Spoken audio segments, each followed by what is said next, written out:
السلام عليكم ورحمة الله وبركاته. إن الحمد لله نحمده ونستعينه ونستغفره ونعوذ بالله من شرور أنفسنا ومن سيئات أعمالنا. من يهدي الله فلا مضل له ومن يضلل فلا هادي له. وأشهد أن لا إله إلا الله وحده وأشهد أن محمدا عبده ورسوله أما بعد.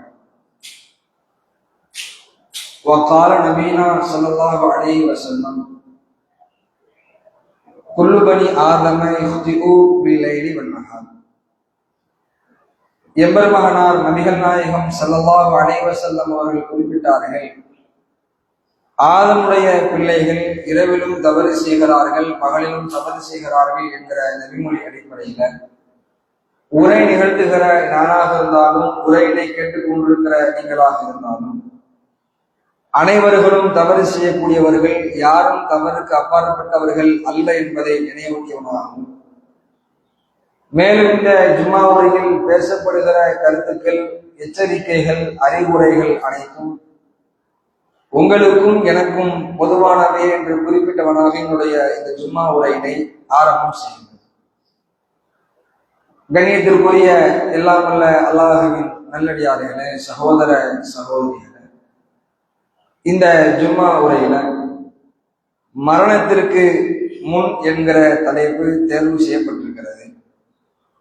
மரணத்திற்கு முன் என்கிற தலைப்பு தேர்வு செய்யப்பட்டதற்கான அடிப்படையான காரணம் என்னவென்றால், பொதுவாக உலகத்தில் வாழ்கிற நாம் ஒவ்வொரு தனி மனிதனும் ஒவ்வொரு இலக்கை நோக்கி பயணம் செய்து கொண்டிருந்தாலும் எல்லா மனிதர்களும் கடைசியாக அடையவிருக்கிற ஒரு நிச்சயமான இலக்கு என்னவென்றால் மரணத்தை நாம் அடையவிருக்கிறோம். திருமறை குர்ஆன்ல அல்லாஹ் சொல்லும் பொழுது, குல் இன்னல் மௌத்தல்லதி தஃபர்ரூன மின்ஹு, நீங்கள் மனிதர்கள் எந்த மரணத்தை விட்டு விரண்டு ஓடி கொண்டிருக்கிறீர்களோ, எதை விட்டும் தப்பித்துக் கொண்டிருக்கிறீர்களோ, ஃபைன்னஹு முலாகீக்கும், நிச்சயமாக அந்த மரணம் உங்களை சந்திக்கத்தான் போகிறது என்று திருமறை குர்ஆனில் இறைவன் சொல்லுகிறான். இந்த மரணத்தின் மீது எல்லாருமே நம்பிக்கையும் வைத்திருக்கிறோம். இப்படி மரணத்தை எதிர்கொண்டிருக்கிற நாம் இந்த மரணம் நம்மை அடைவதற்கு முன்னால் நபிகள் பெருமானார் ஸல்லல்லாஹு அலைஹி வஸல்லம் அவர்கள் ஒட்டுமொத்த சமுதாயத்திற்கும், ஆண்களுக்கும் சரி, பெண்களுக்கும் சரி, இளைஞர்களுக்கும் சரி, முதியவர்களுக்கும் சரி, யாரெல்லாம் அல்லாஹ்வையும் மறுமை நாளையும் நம்பிக்கை கொண்டிருக்கிறார்களோ அந்த அனைத்து சமுதாயத்திற்கும் அல்லாஹ்வுடைய தூதர் சொன்னார்கள், ஒரு 3 விஷயத்தை பட்டியலிட்டு இந்த 3 விஷயத்தை உங்களில் ஒருவர் மரணம் வருவதற்கு முன்னால் கண்டிப்பாக நீங்கள் நிறைவேற்றி விடுங்கள் என்று அல்லாஹ்வுடைய தூதர் அழுத்தம் திருத்தமாக பதிவு செய்தார்கள். 3 விஷயத்தை குறிப்பிட்டு இந்த 3 விஷயங்களை உங்களில் ஒருவர் மரணத்தை சந்திப்பதற்கு முன்னால் கண்டிப்பாக நீங்கள் நிறைவேற்றி விடுங்கள் என்று அல்லாஹ்வுடைய தூதர் 3 விஷயத்தை குறிப்பிட்டார்கள். இன்றைக்கு இஸ்லாமிய சமுதாயத்தினுடைய நிலைகள், செயல்பாடுகள், பேச்சுக்கள், அவங்களுடைய நடவடிக்கைகள் எல்லாம் நம்ம ஆய்வு செஞ்சு பார்க்கும் பொழுது எந்த 3 விஷயத்தை அல்லாஹ்வுடைய தூதர் மௌத்துக்கு முன்னாடி கண்டிப்பா நிறைவேற்றணும்னு சொன்னாங்களோ அந்த 3 விஷயத்திலேயுமே பெரும் அலட்சியத்தை நம்மால் பார்க்க முடியுது. அதில் ஒரு கவனம் செலுத்தாதவர்களாக, அதை கண்டுகொள்ளாதவர்களாக, அதை நிறைவேற்றுவதற்கு ஒரு துடிதுடிப்பு இல்லாதவர்களாக தான் இன்றைக்கு பெரும்பான்மையான இஸ்லாமிய சமுதாயத்தை நம்மால் பார்க்க முடிகிறது. என்ன 3 விஷயத்தை அல்லாஹ்வுடைய தூதர் சொன்னார்கள்? நபிகள் நாயகம் ஸல்லல்லாஹு அலைஹி வஸல்லம் அவங்க மௌத்துக்கு முன்னாடி செய்ய வேண்டிய இந்த 3 விஷயத்தில் முதல் விஷயமாக அல்லாஹ்வுடைய தூதர் குறிப்பிடுகிறார்கள், கடனை நிறைவேற்றுவது சம்பந்தமா அல்லாஹ்வுடைய தூதர் சொன்னார்கள். உங்களில் ஒருவர் கடன் வாங்கினால் அந்த கடனை மௌத்தா போறதுக்கு முன்னாடி கொடுத்து விட்டு நிறைவேற்றி விட்டு மௌத்தாயிருங்க, கடனாளியா என்ன செஞ்சிடாதீங்க, மௌத்தாயிராதீங்க என்ற முதல் விஷயத்தை அல்லாஹ்வுடைய தூதர் குறிப்பிடுகிறார்கள். இன்னைக்கு நீங்க யோசித்து பாருங்க, கடன் வாங்காத மனிதர்கள் யாராவது இருக்கிறாங்களா? எல்லாருடைய வாழ்க்கையிலுமே கடன் இருக்கும். அவர் ஏழையா இருந்தாலும் சரி, பணக்காரரா இருந்தாலும் சரி, சிறிய தொழில் செய்வராக இருந்தாலும் சரி, பெரிய தொழில் செய்வராக இருந்தாலும் சரி, கடன் இல்லாத மனிதர்கள் யாருமே இல்லை. இல்லப்பா நான் வாழ்ந்தது பிறந்ததிலிருந்து இன்றைக்கு வரைக்கும் கடன் வாங்கினதே இல்லை அப்படின்னு சொல்ல இயலுமா? கண்டிப்பா கடன் வாங்குவோம். ஒரு கடைக்கு போறோம், ஒரு பொருளை வாங்கிட்டோம், ஒரு சில்லறை இல்லை வந்து தர்றேன், அதுவும் கடன் தான். இப்படி எந்த வகையை எடுத்துக்கொண்டாலும் கடனை வாங்குவோம், கடன் கொடுப்போம். மார்க்கத்துல அது அனுமதி இருக்குது. ஆனா அல்லாஹ்வுடைய தூதர் சொன்னார்கள், கடனை வாங்க, கடன் கொடுங்க, மௌத்தா போறதுக்கு முன்னாடி கடனை நிறைவேற்றி விடுங்கள். ஏன் ரசூலுல்லாஹ் சொன்னாங்க? நமக்கு ஒரு கேள்வி வரலாம், என்னப்பா இதென்ன இணை வைப்பா, இதென்ன சிறுக்கா, இதென்ன கொலையா, இதென்ன திருட்டா, இதுக்கு ஏன் இவ்வளவு பில்டப்? நமக்கு ஒரு கேள்வி வரலாம். அல்லாஹ்வுடைய தூதர் சொன்னாங்க, இந்த கடன் என்பது எவ்வளவு டேஞ்சரானது, எவ்வளவு பாதிப்பு ஏற்படுத்தும், மறுமை நாள்ல இது எவ்வளவு பெரிய விளைவை ஏற்படுத்தும் என்பதை அல்லாஹ்வுடைய தூதர் ஒரு ஹதீஸில் நமக்கு தெளிவுபடுத்துகிறார்கள். நபிகளார் சொன்னார்கள், யூஃபர்லி ஷஹீதின் குல்லு தன்பின், அல்லாஹ்வுடைய பாதையில் போர் செய்த ஒரு ஷஹீதுக்கு அல்லாஹ் அனைத்து பாவத்தையும் மன்னிக்கிறான். ஒரு அடியான் அல்லாஹ்வுடைய பாதையில போர் செய்ய போறாரு, உயிரை விட்டு ரத்தம் சிந்தி எதிரிகளோடு சண்டை போட்டு அல்லாஹ்வுடைய பாதையிலேயே தன்னுடைய உயிரை விடுகிறார். அந்த ஷஹீதுக்கு அல்லாஹ் எல்லா பாவத்தையும் மன்னிக்கிறான். மொத்த பாவமும் இணை வைப்பு இல்லாத வகையில அவர் செய்த சின்ன சின்ன பாவங்கள், குற்றங்கள், தீமைகள், அனைத்து பாவமும் யாருக்கு மன்னிக்கப்படுது? அல்லாஹ்வுடைய பாதையில ஷஹீதாரான, தன்னுடைய உயிரை அல்லாஹ்வுடைய மார்க்கத்துக்காக இழக்கிறான அவனுக்கு எல்லா பாவத்தையும் அல்லாஹ் மன்னிக்கிறான். ரசூல் ஸல்லல்லாஹு அலைஹி வஸல்லம் சொல்கிறார்கள், இல்ல தைன், கடனை தவிர்த்தாங்க. கடன் யாருக்கு மன்னிக்கப்படாது? அல்லாஹ்வுடைய பாதையில போர் செய்த ஒரு ஷஹீதுக்கு அல்லாஹ் எல்லா பாவத்தையும் மன்னிக்கிறான், கடனை மட்டும் இறைவன் மன்னிக்க மறுக்கிறான். கடன் மட்டும் மன்னிக்கப்படாது. ஒரு அடியார் அல்லாஹ்வுடைய பாதையில போர் செஞ்சு ஜிஹாத் ஆயிப்பு நின்றாலும் அவருக்கு விசாரணை நடத்தும் பொழுது, சரிதான் அவ்வளவு பெரிய தியாகம், அதெல்லாம் மாற்று கருத்து இல்லை, அல்லாஹ்வுடைய பாதையில் நீங்க உயிரை விட்டுருக்கீங்க, ஷஹீது தான், அதெல்லாம் மாற்று கருத்து இல்லை. ஆனா அவர்கிட்ட ஒரு 2000 வாங்கிட்டு அதை கொடுக்காம வந்துட்டீங்கள, கொஞ்சம் வெயிட் பண்ணுங்க, அவ்வளவுதான், சொர்க்கத்துக்கு தடையா வந்து நிற்கும்.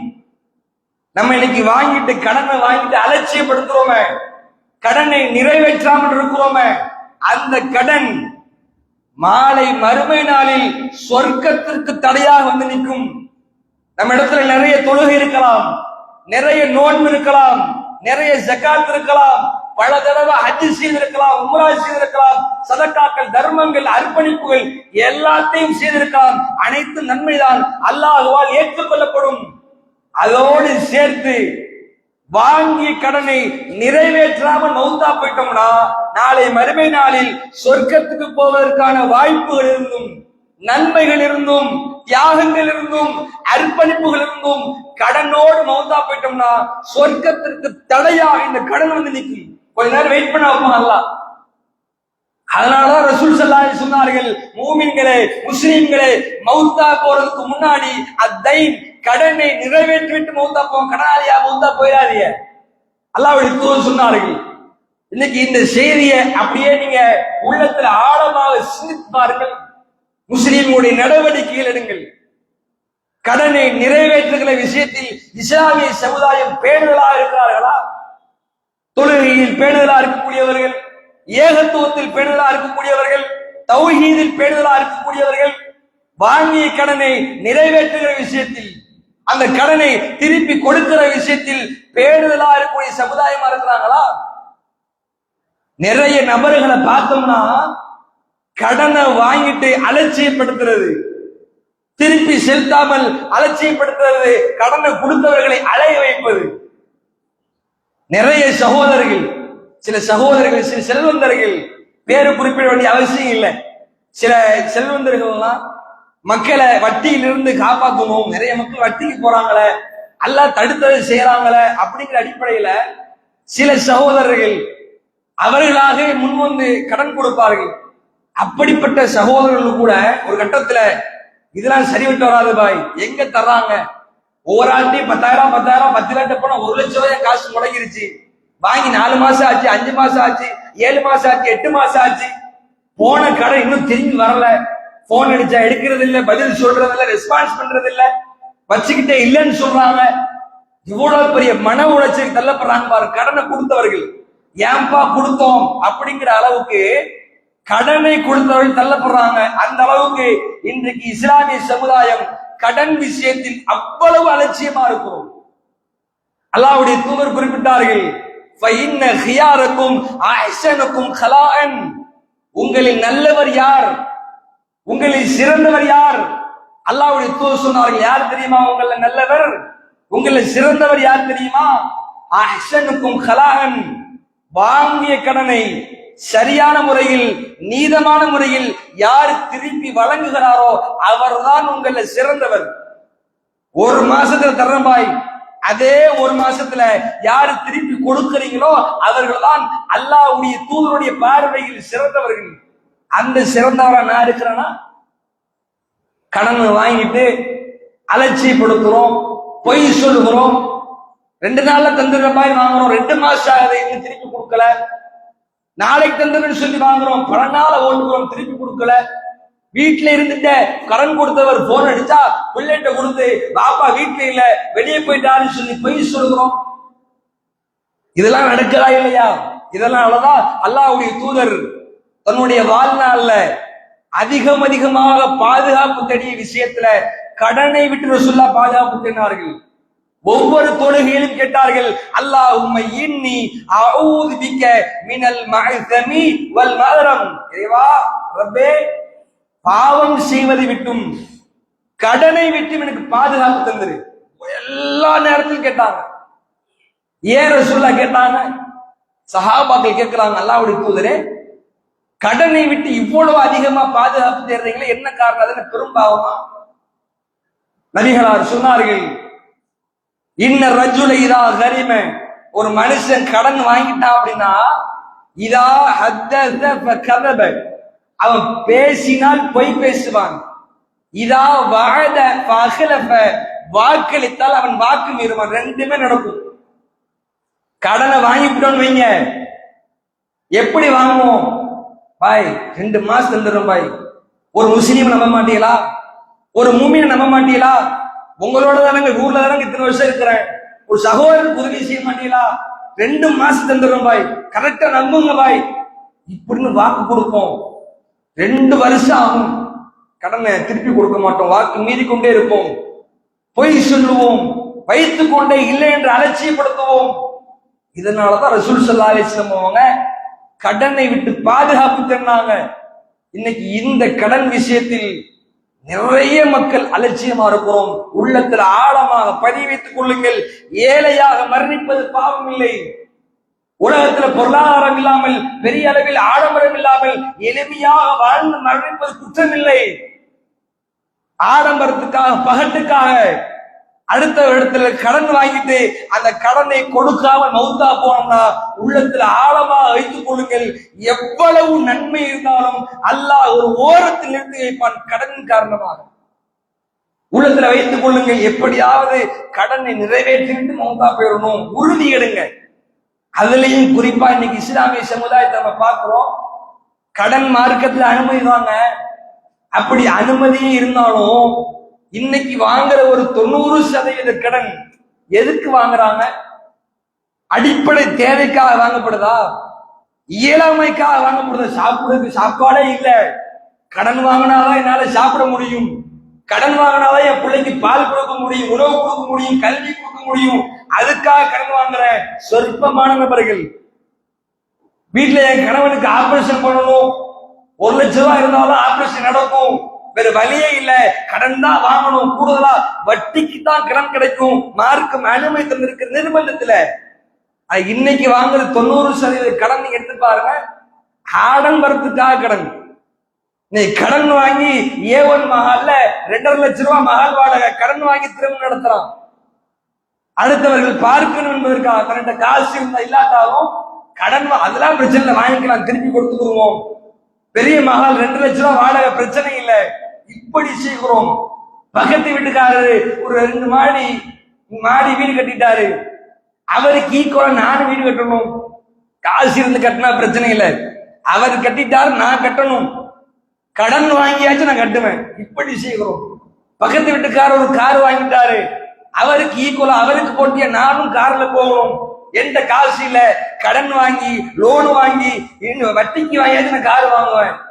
இப்படி போட்டிக்காக, பகட்டுக்காக, பெருமைக்காக கடன் வாங்குகிறோம். அல்லாஹ் பாதுகாக்கணும். இது எவ்வளவு பெரிய பாதிப்பு என்பதை இஸ்லாமிய சமுதாயம் உணர வேண்டும் இந்த கடன் விஷயத்தில். இதனாலதான் அல்லாஹ்வுடைய தூதர் மவுத்துக்கு முன்னாடி செய்ய வேண்டிய கடமைகளில் முதல் கடமையாக அல்லாஹ்வுடைய தூதர் கடனை கொண்டு வந்து நிறுத்தினார்கள். இதுல கூடுதல் கவனம் செலுத்த வேண்டும். முதலாவது விஷயம். இரண்டாவது விஷயமாக அல்லாஹ்வுடைய தூதர் சொன்னார்கள், மன்னிப்பு கேட்பது சம்பந்தமாக அறிவுரை சொன்னார்கள். மன்னிப்பு கேட்பதுன்னா என்ன? அல்லாஹ் இடத்துல மன்னிப்பு கேட்பது அது எப்பயுமே கேட்கணும். ஒவ்வொரு நாளும், ஒவ்வொரு தொழுகையிலும், ஒவ்வொரு நேரத்திலும் நம்ம எப்பெல்லாம் தவறு செய்கிறோமோ, தப்பு செய்கிறோமோ, எல்லா நேரத்திலும் அல்லாஹ் இடத்துல இஸ்திக்பார், பாவ மன்னிப்பு கேட்டுக்கொண்டே இருக்கணும். அது தனி. ரசூல் ஸல்லல்லாஹு அலைஹி வஸல்லம் அவங்க கேட்க சொன்ன பாவ மன்னிப்பு என்ன? மௌத்துக்கு முன்னாடி கேட்கிற பாவ மன்னிப்பு என்ன? மனிதர்களிடத்தில் நாம் கேட்க வேண்டிய பாவ மன்னிப்பு. அதென்ன மனுஷன் கேட்கிறதுனா? அல்லாஹ்வுடைய தூதர் சொன்னார்கள், உங்களால் ஒருத்தன் பாதிக்கப்பட்டிருக்கிறான் என்றால் என்னுடைய நாவினால், என்னுடைய பேச்சால், என்னுடைய கரத்தால், என்னுடைய செயல்பாட்டால் ஒரே ஒரு மனிதன் அநீதி இழைக்கப்பட்டிருந்தாலும் அந்த அநீதி இழைக்கப்பட்ட மனிதனை சந்தித்து அல்லாஹ்வுக்காக அவனுக்கு முன்னாடி நின்று நீ பாவ மன்னிப்பு கேட்டு. இன்னைக்கு உலகத்துல வாழும் பொழுது அல்லாஹ் பாதுகாக்கணும். வியாபாரத்துல நம்மை அறிந்தும் அறியாமலும் சிலரை ஏமாற்றி இருப்போம், சிலரை மோசடி செய்திருப்போம், சிலருடைய பொருளாதாரத்தை அபகரித்திருப்போம், சிலரை பற்றி புறம் பேசியிருப்போம், சிலரை பற்றி அவதூறு பரப்பியிருப்போம், திட்டி இருப்போம், பேசி இருப்போம். என்னால் ஒரு சகோதரன் இந்த உலகத்துல பாதிக்கப்பட்டிருக்கிறான் என்பதை நான் உணர்ந்து விட்டால் அந்த சகோதரனுக்கு முன்னாடி நின்று அல்லாஹ்வுக்காக என்ன மன்னிச்சிரு. அல்லாஹ்வுடைய தூதர் சொன்னாங்க, ஏதாவது தவறை உன்னுடைய சகோதரனுக்கு நீ செஞ்சா, ஒரு சகோதரன் உன்னால் பாதிக்கப்பட்டிருக்கிறான் என்றால் அந்த சகோதரனுக்கு முன்னாடி நின்று மௌத்துக்கு முன்னாடி மன்னிப்பு கேட்டு. ஏன் ரசூலுல்லாஹ் சொன்னாங்க? மறுமையில் நடக்கக்கூடிய நிகழ்வை அல்லாஹ்வுடைய தூதர் குறிப்பிடுகிறார்கள். நாளை மறுமை நாளில் தன்னுடைய தோழர்கிட்ட கேட்கிறாங்க, தோழர்களே, கை சேதப்பட்டவன் என்றால் யாருன்னு உங்களுக்கு தெரியுமா? சஹாபாக்கள் சொன்னாங்க, அல்லாஹ்வுடைய தூதரே, கை சேதப்பட்டவனா யார்கிட்ட இந்த உலகத்துல காசு பணம் இல்லையோ அவங்கதான் பாவம், அவங்கதான் கை சேதப்பட்டவர்கள். ரசூல் ஸல்லல்லாஹு அலைஹி வஸல்லம் குறிப்பிடுறாங்க, கை சேதப்பட்டவங்கன்னா அவங்க இல்லப்பா, கை சேதப்பட்டவங்க யார் தெரியுமா? நாளை மறுமை நாள்ல மாய்ஷர் மைதானத்தில் என்னுடைய சமுதாயத்திலிருந்து சில மக்கள் வருவார்கள். எப்படி வருவாங்க? அவர்கள் வரும் பொழுது பிஸ்யாம், பிஸ்ஸகா, பிஸ்ஸலா, நோன்பை கொண்டு வருவார்கள், தொழுகையை தொழுதவர்களாக வருவார்கள், ஜக்காத்தை நிறைவேற்றியவர்களாக வருவார்கள். எல்லா அமலும் பெர்ஃபெக்டா இருக்கும். தொழுகை இருக்கும், நோன்பு இருக்கும், ஜக்காத் இருக்கும், எல்லா அமலும் இருக்கும். அவரே நினைச்சுப்பாரு, இவ்வளவு அமல் இருக்குதப்பா, நம்ம சொர்க்கத்துக்கு போயிடலாம் அப்படின்னு நினைச்சு கொண்டிருக்கும் பொழுது நபிகளார் சொன்னார்கள், அவனுக்கு பின்னாடி சில மக்கள் வருவார்கள், வந்து அல்லாஹ்விடத்தில் முறையிடுவார்கள். அப்ப சொல்லுவாங்களா, வகது ஷத்தம ஹாதா வ கதஃப ஹாதா வ அக்கல மால ஹாதா வ லரப தம ஹாதா. யா அல்லாஹ், இறைவா, உலகத்துல நான் வாழ்ந்து கொண்டிருக்கும் பொழுது என்னை இவன் ஏமாத்தினான், என்னுடைய பொருளாதாரத்தை அபகரித்துக் கொண்டான், மோசடி செய்தான், என்னை பத்தி புறம் பேசினான், என்னை அடித்தான், திட்டினான். நம்ம என்னென்ன அநீதி எல்லாம் செய்தோமோ ஒவ்வொரு அநீதிகளும் யௌமத்தின் தீர்ப்பு நாள், கடைசி நாள், தப்பிக்க முடியாத நாளில் வந்து நிற்கும். இன்னைக்கு நம்ம செஞ்சுட்டு போயிடலாம், காசுக்காக ஒருத்தனை ஏமாத்திரலாம், ஒரு 10,000 ரூபாய்க்காக ஒருத்தனை மோசடி செஞ்சிருக்கலாம். அனைத்து மோசடிகளும், அனைத்து தவறுகளும் கடைசி நாள்ல வந்து நிற்கும், தப்பிக்கவே இயலாது. எந்த பாவ மன்னிப்பு கேட்டாலும் அல்லாஹ் அந்த பாவ மன்னிப்பை ஏத்துக்க போறதே இல்லை. அல்லாஹ் பார்ப்பான், மோசடி செஞ்சானா, உன்னை ஏமாத்தினானா, உன்னுடைய காசை திருடினானா. எப்படி அல்லாஹ் குர்ஆன் தெரியுமா? அல்லாஹ் சொன்னானே, இன்ன பத்ஷ ரப்பிக லஷதீத். முஃமின்களே, அல்லாஹ்வுடைய பிடி இருக்குதே அது கடுமையானது. அல்லாஹ் அப்ப பிடிப்பான். நம்ம செஞ்ச தொழுகைகள், நம்முடைய நோன்புகள், நம்முடைய ஜக்காத்துகள் அனைத்தையும் அல்லாஹ் அவர்களுக்கு தூக்கி கொடுத்துட்டு அவர்களுடைய பாவங்களை எல்லாம் அல்லாஹ் நம்மீது சுமத்தி துரிகள் பின்னால் நரகத்துல தூக்கி எறியப்படுவோம். எவ்வளவு பெரிய வேதனை பாருங்க. உலகத்துல தொழுதுட்டு நரகத்துக்கு போறோம். உலகத்துல நோம்பு செஞ்சுட்டு அமல் செஞ்சுட்டு அடுத்தவர்களுக்கு செஞ்ச அநீதியின் காரணமாக நரகத்துல தூக்கி எறியப்படுவான இவன் தான்பா கை செய்யப்பட்டவன். நாங்க இந்த நிலை எனக்கு வரக்கூடாதுன்னா உள்ளத்துல ஆழமா வைத்துக் கொள்ளுங்கள். அறியாத நேரத்துல சில தவறுகளை செய்திருப்போம். நிறைய மக்களுக்கு தவறு என்று உணர்ந்து கூட நான் ஏன் அவன்கிட்ட மன்னிப்பு கேட்கணும், நான் ஏன் அவன்கிட்ட போய் நிக்கணும், ஏன் ஸ்டேட்டஸ் என்ன, அவன் ஸ்டேட்டஸ் என்ன, அவன்கிட்ட போய் நான் மன்னிப்பு கேட்கலாமா, இப்படி நம்ம நினைச்சிட்டு இருக்கிறோம். அதையெல்லாம் உடைச்சிட்டு அல்லாஹ்வுக்காக மன்னிப்பு கேட்டுங்க. உலகத்துல இன்னைக்கு நீங்க கேட்டுட்டீங்க, அவர் மன்னிக்கிறாரோ மன்னிக்கலையோ, ஆனா நீங்க உங்களுடைய ரப்புக்காக கேட்டுட்டீங்க. அல்லாஹ் என்ன கேட்க சொல்லி இருக்கிறான், நான் கேட்டு விட்டேன், நீ மன்னிக்காம போ, அல்லாஹ் நான் பார்த்துக்கிறேன். ஒரு திருப்தியோடு நம்ம மௌத்தை சந்திக்கலாம். அநீதிகளோடு சந்தித்தோம் என்றால் கடைசி நாள்ல மாட்டிக்கொள்வோம். இதை நீங்க உணரணும். அதோடு சேர்த்து கூடுதலாக நம்ம கவனத்தில் வைக்க வேண்டியது, நம்மளுடைய சகோதரர்கள் நமக்கு செய்யக்கூடிய அநீதிகளை என்ன செய்யணும், நம்மளும் மன்னிக்க பழகணும். உதாரணத்துக்கு நம்மளுடைய உறவினர்கள், நம்முடைய நண்பர்கள் நமக்கு சில நேரங்கள்ல அநீதி இழைத்திருப்பார்கள். நம்மோடு வியாபாரம் செஞ்சவர்கள் நம்மளை ஏமாத்திருப்பாங்க, நம்ம திட்டிருப்பாங்க, நம்மளை பத்தி புறம் பேசியிருப்பாங்க.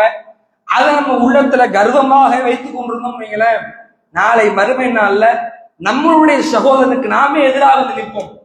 அதனால இந்த உலகத்துல என்னுடைய சகோதரன் எனக்கு அநீதி இழைச்சிட்டான், என்ன திட்டான், என்னை பத்தி புறம் பேசிட்டான், அல்லாஹ்வுக்காக மன்னிச்சிடுறேன், ஹலால் ஆக்கிட்டேன், மறுமையில இவனுக்கு எந்த ஒரு தீமையை கொடுத்துறாரா அல்லாஹ், அப்படி ஒரு துவாசி இப்படி பழக்கத்தை உருவாக்குங்க. நீங்க நம்ம குலவை சகோதரர்களாக வாழுகிறோம், முஸ்லீம்களாக வாழுகிறோம்.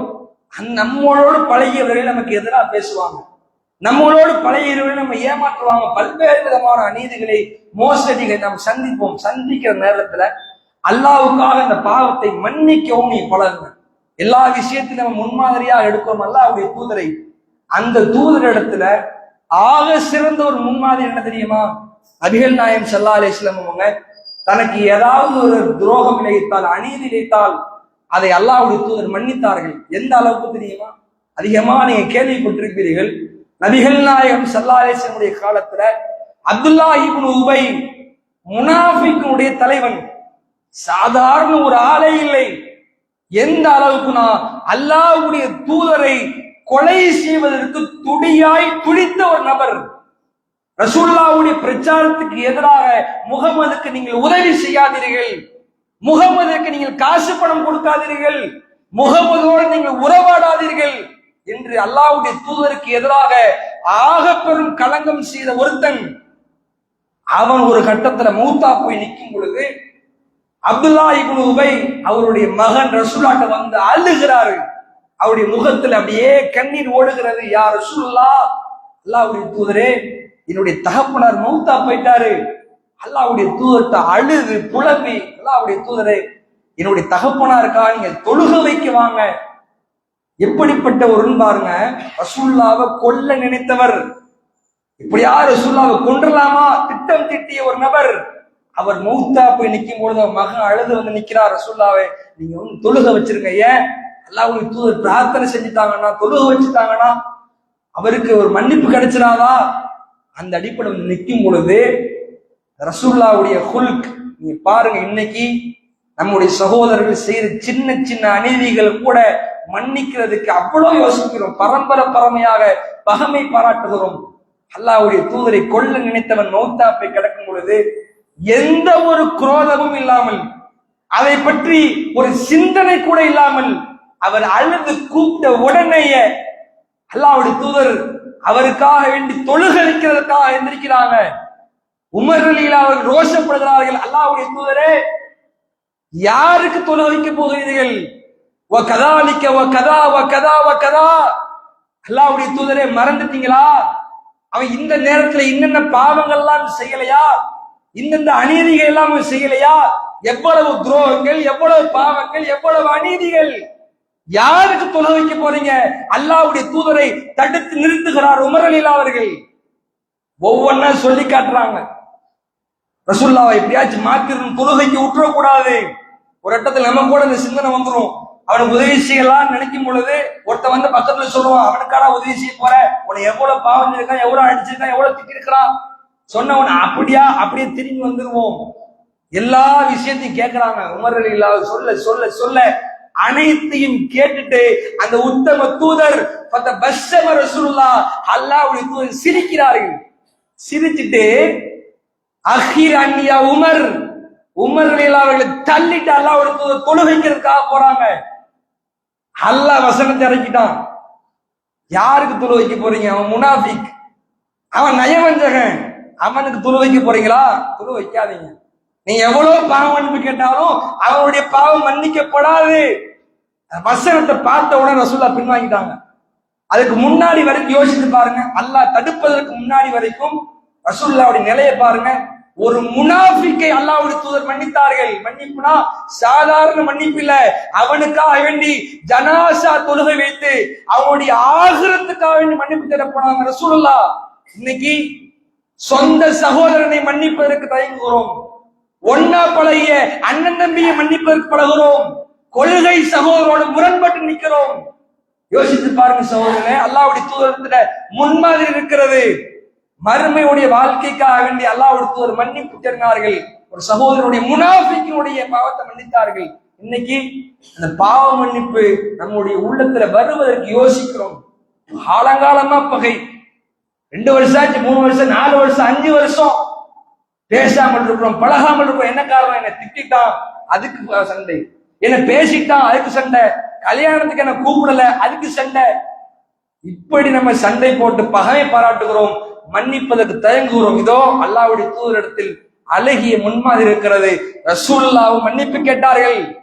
ஒரு நபர் ரசூலுல்லாஹ்க்கு எதிராக ஒரு பாவம் செஞ்சா அதையும் மன்னித்தார்கள். இது 2வது விஷயமா அல்லாஹ்வுடைய தூதர் சொன்ன செய்தி. இன்ஷா அல்லாஹ் அந்த 3வது விஷயத்தை 2வது வரையில பார்ப்போம். அஸ்ஸலாமு அலைக்கும் வரஹ்மத்துல்லாஹி வபரகாத்துஹு.